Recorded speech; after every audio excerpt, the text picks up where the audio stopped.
Thank you, Jesus. Now, everybody give the Lord a big hand of praise.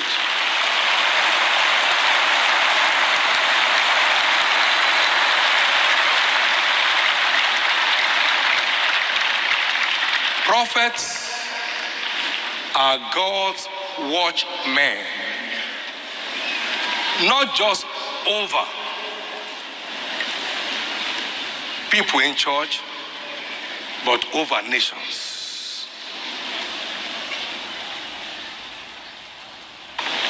I've said the over nations, to root out, to plant, to destroy.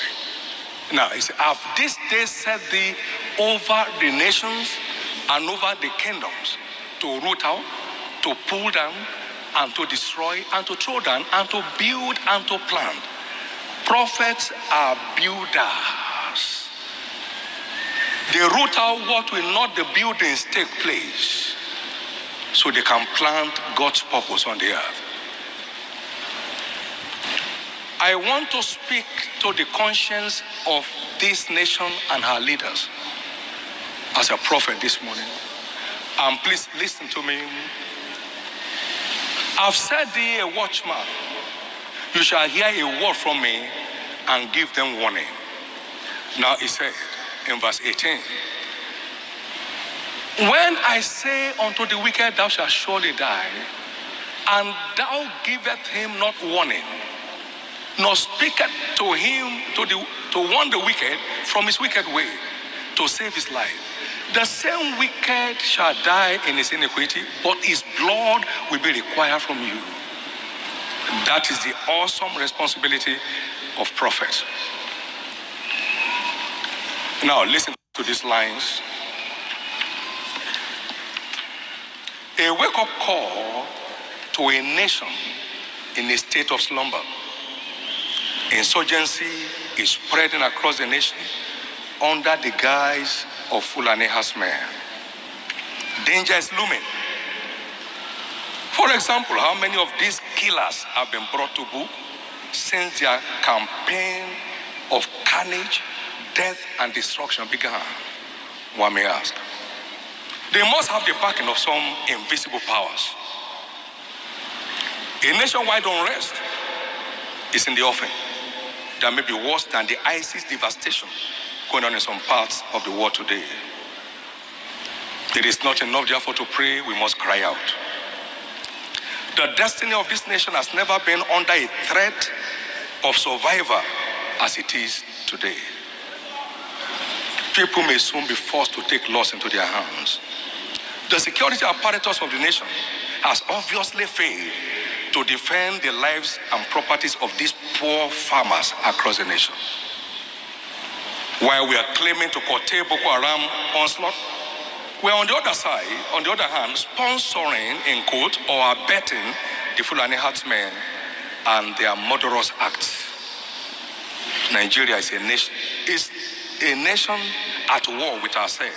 No external aggression, no ethnic crisis, no natural disaster, yet we are doing mass burials.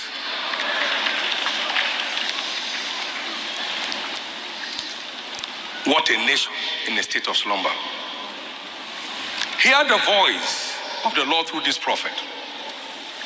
The soul of Nigeria is endangered. We are largely becoming an endangered species on the earth. God have mercy. God have mercy. I am saying this for you to know why you must pray and why and what is behind it. Now, listen to me. I'm going to share this with you. There are some 5 questions you have asked. Pertinent questions that border on the conscience of a nation and her leaders. Is cattle business government business? Should farmers be killed for Fulani herdsmen to live? Should all farmers leave their farms today for the threat of Fulani herdsmen? Would the nation survive? When we are still producing, as I like, 20% of what we eat. Should the farmers vacate their farms? No. Now the big question, what is the contribution of cattle business to Nigerian GDP? What is the contribution? Because I don't understand why. And every political bigot is silent. I'll never name an elected position in my life. I've been elected by God. Now listen to me. There is more to this low response from government agencies in addressing this sensitive issue, which is obviously a time bomb. Does Nigeria land now belong to Fulani herdsmen? Are they now the customary landowners of every state, cities, towns, villages, and hamlets? Where then is the place of the owners of this land? There is danger in the offing. Every community may soon set up their own security system to defend the insurgency of the Fulani herdsmen. Can the citizens still trust the security agencies of this nation? When citizens can no longer trust government for security, a state of anarchy is in view. Insurrection may as well be on the way. This largely unchecked aggression of the Fulani herdsmen, so-called, may eventually choke the soul of Nigeria to death, God forbid.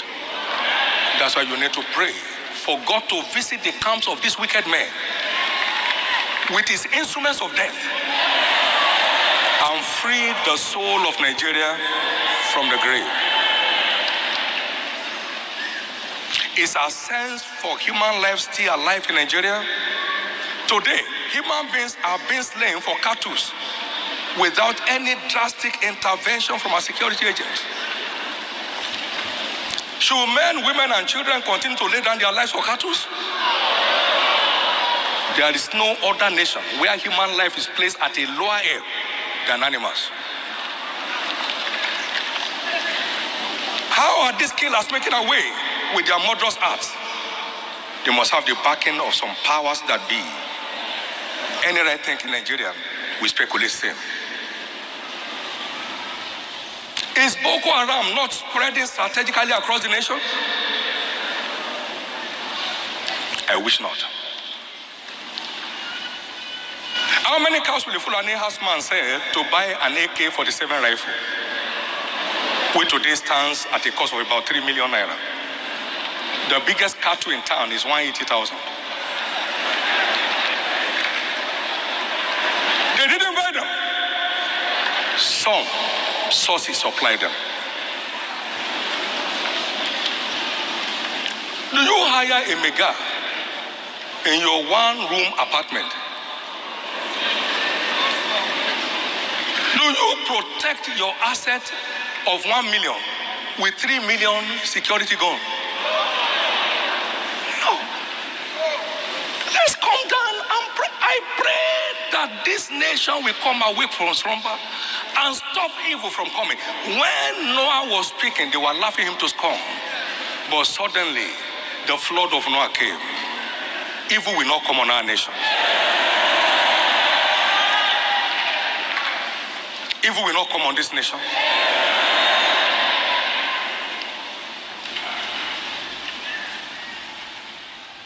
I keep the rest.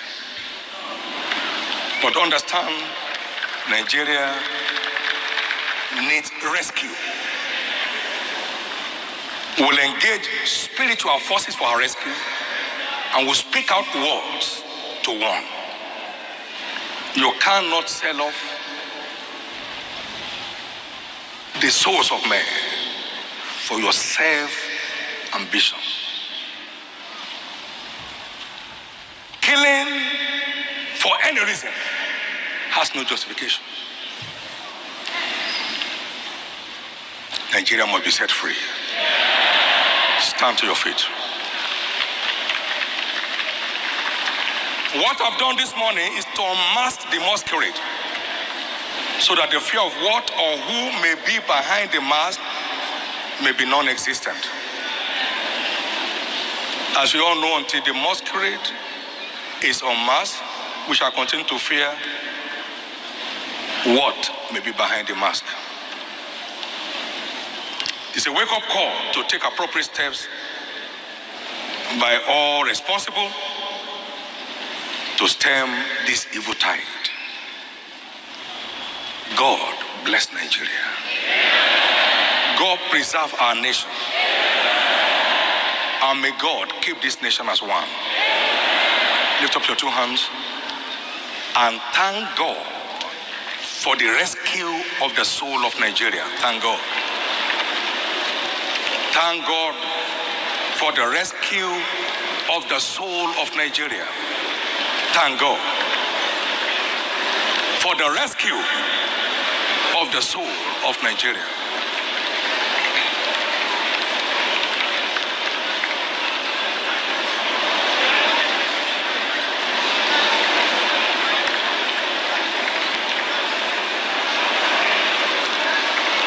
Thank you, Jesus. In Jesus' precious name. Somebody say, but what concerns you? I have the oversight of a great proportion of Nigerian population spread across all the states of this country. And for your information, in their millions, I'm a stakeholder in the affairs of this nation by divine election. There is no state in this nation without members in this church. Have a stake. 1 out of every 150 Nigerians belongs to this fold. I'm a stakeholder. I'm taking responsibility over the flock and over the well-being of the nation. I don't belong to no political party, neither in the past or forever. The welfare of this nation is uppermost in my heart. And I won't watch any devil trade it off for personal ambition. Wait a minute. The ex-parties they engage in their killing shows they were not herdsmen. Yes. And should the nation pretend not to know and nobody's brought to book? Wickedness of the highest order.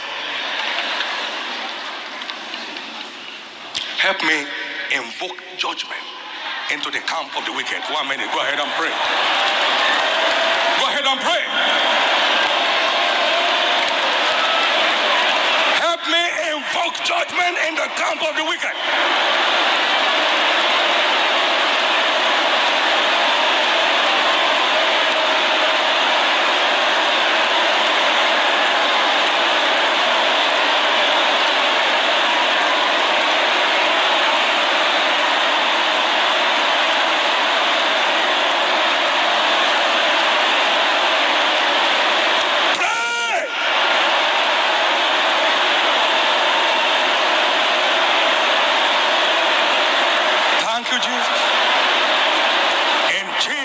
Precious name we are praying. There shall be no war in Nigeria. Every warmonger will be banished into hell. Everyone that will not let Nigeria rest will suffer unrest forever. But Nigeria will rest. Can I tell you the hope that we have? If I find 50 people in the city, I will spare. God has multitudes of righteous men in this country, and for that reason, Nigeria shall not be destroyed. Now, together, let's share the goodness of the Lord in fellowship.